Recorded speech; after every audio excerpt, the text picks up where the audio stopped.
This film documents the adventure I had sailing as a guest crew member on the Pride of Baltimore 2 in August of 2021. I signed up to accompany the ship on a voyage from its home base in Baltimore up the coast to the city of Boston. When I got to Baltimore Harbor, there was some kind of sailing race going on. I stopped at a nice park that commemorated the Korean War.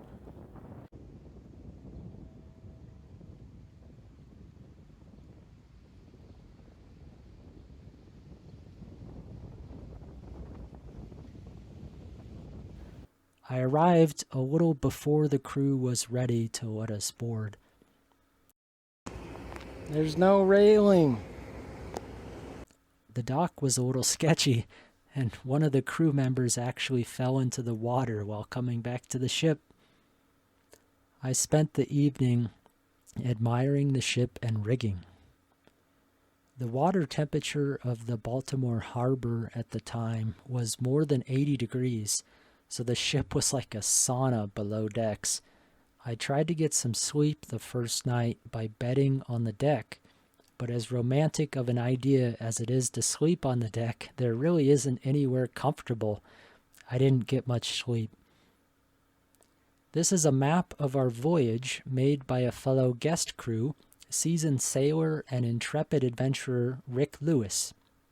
We were originally going to head south out of the Chesapeake to get to the Atlantic, but since the water temperature made everything so miserable, the captain rightly decided to motor north through the Chesapeake and Delaware Canal to get to the cooler ocean as soon as possible. We got an early start the next morning.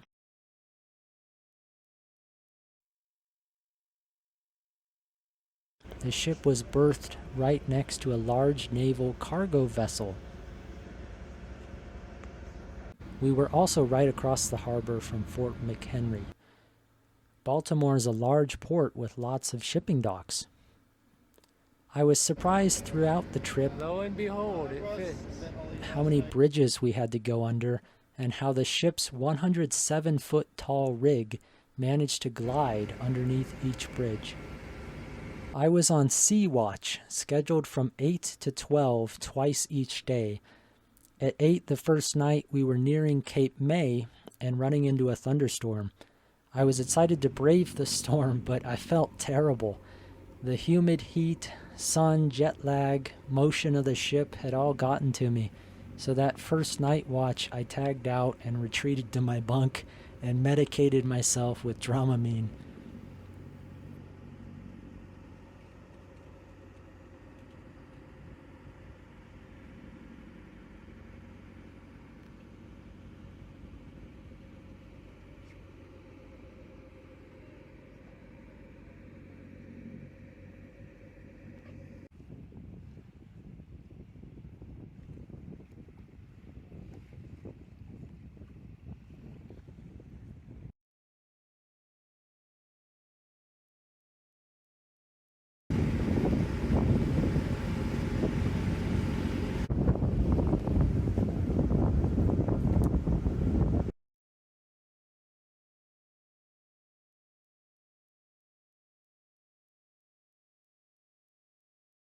The following morning, we were motor sailing within sight of the coast of New Jersey.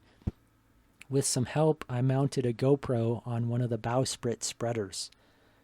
Unfortunately, I had my main GoPro set incorrectly the entire trip, so all the footage I got with this camera has no sound.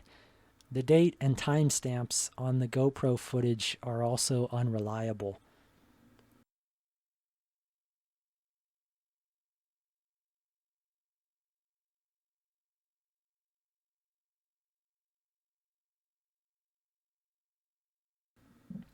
There wasn't much wind yet, so we decided to take in all the sails and keep progress only with the iron topsail. Wait,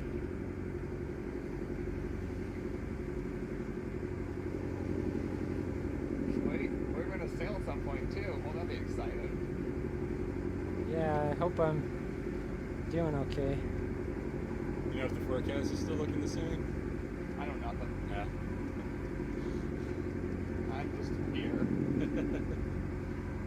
is what it is.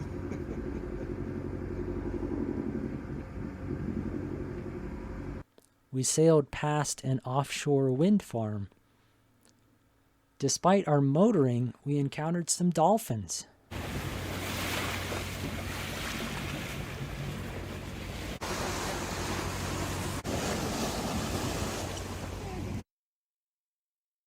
When we got to Long Island, we turned eastward and were able to take advantage of the headwind and turn off the engines for the first time. We set the foresail, staysail, and foretopsail and sailed through the night, making a steady 5 knots, which is impressive considering we only had 3 sails up.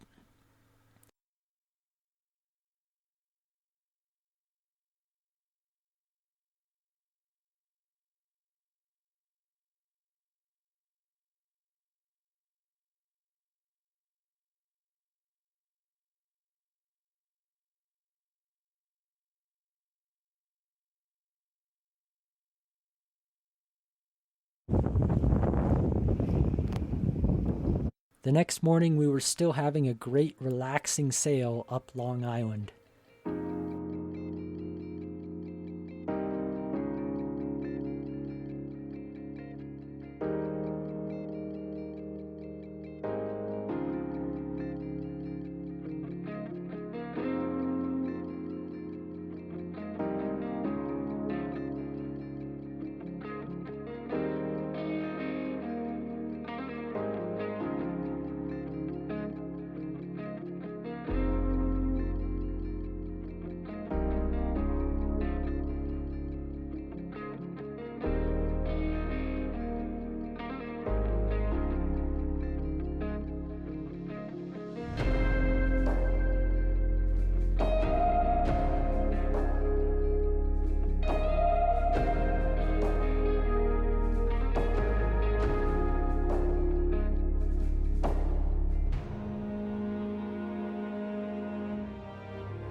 That afternoon, we finally made it to the end of Long Island, and we were greeted by some short-beaked dolphins.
The next day was forecast to have insufficient wind, and since we cut through the canal out of the Chesapeake, we were ahead of schedule, so we decided to take a day and see Newport.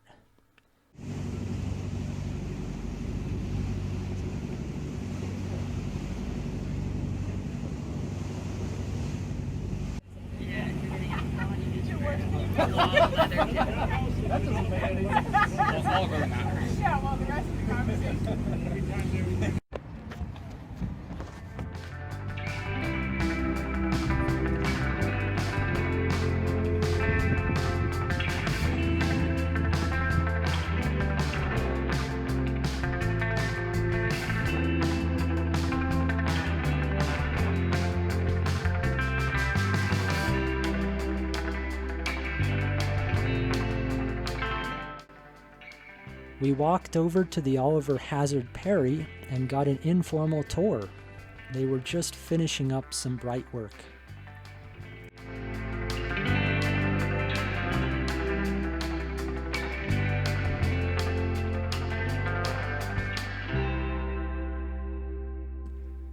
We got underway at sunrise the following morning by weighing the anchor.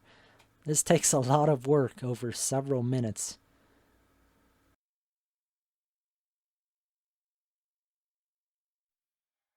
We were well underway by the time the anchor was raised and properly stowed.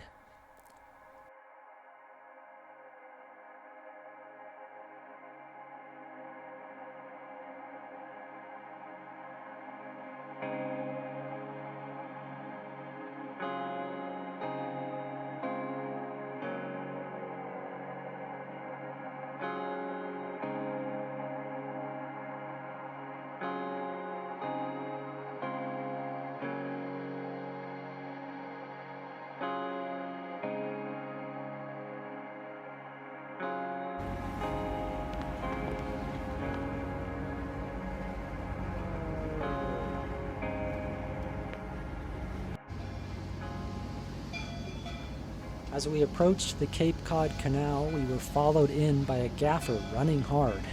I want to know who this guy was, because he tailed us for about the next 36 hours and kept pace.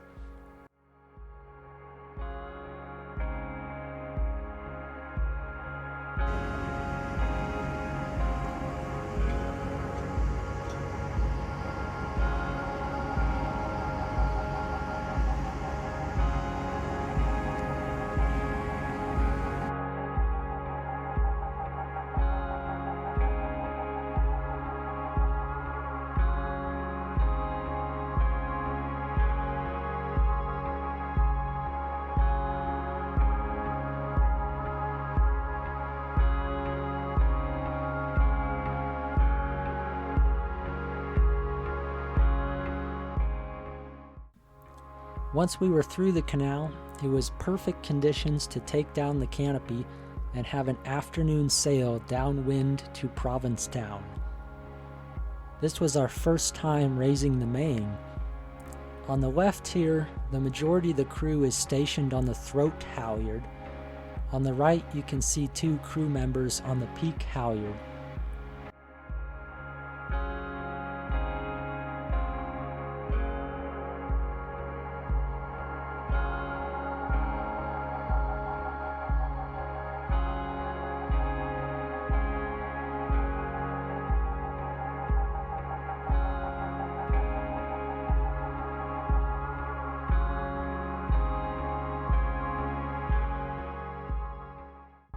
Once the sail is up, we actually raised the entire sail and boom a few feet.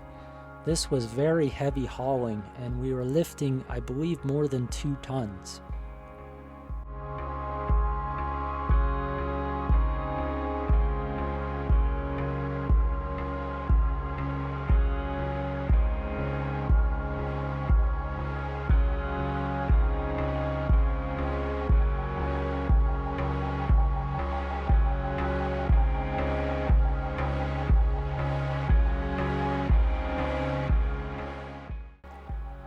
Here we set the preventer for the main boom. This prevents an accidental jibe when going downwind.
That gaffer followed us all the way in, and at every harbor we were greeted by the local day-sailing ships.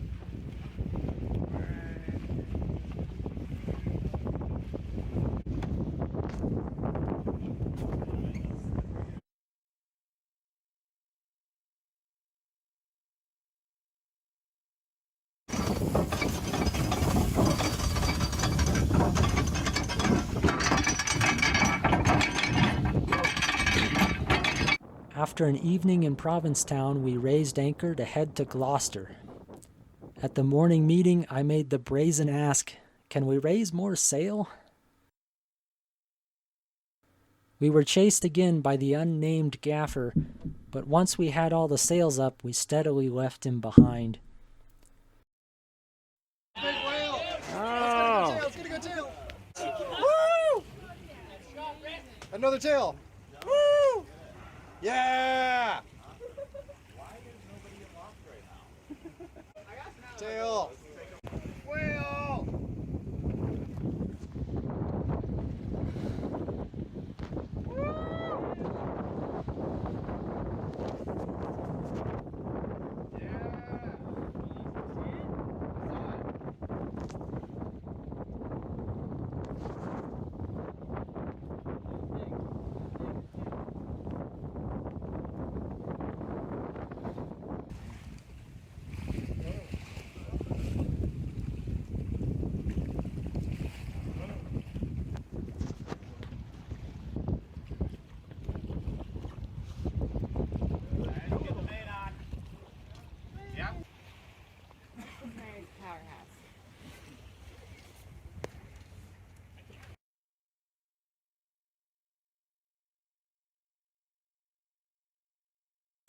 Here we are sending up the topgallant.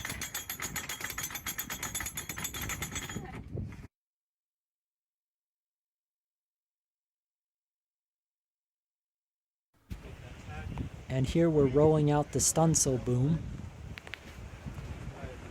It takes a while raising all the sails, but for a few hours that day, I think we flew everything but the ringtail. Bowling, right? That's a, decent medium bowling.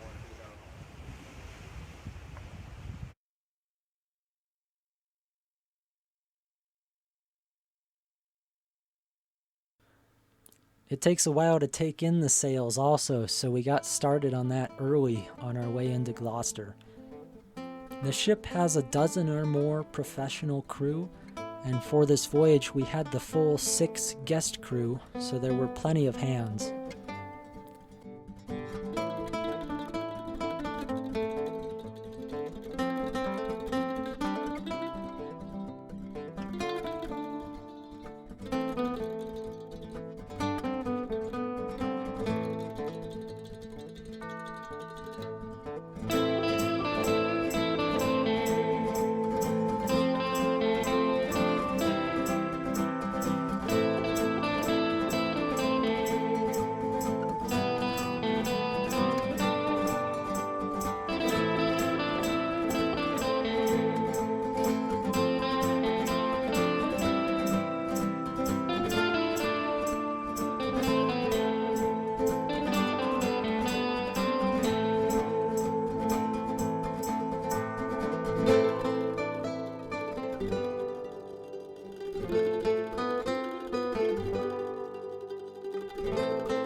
I just missed it on the video, but the schooner Adventure fired some welcoming cannons at us. The next morning there was a big rainstorm, so we hunkered down and set out in the early afternoon for the final leg, and we motor sailed into Boston through some chop.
At this point, the voyage on the Pride was over, but we bummed our way onto the schooner Roseway on a sail out to see the USS Constitution, which happened to be going out that day for a ceremonial dockside turnaround.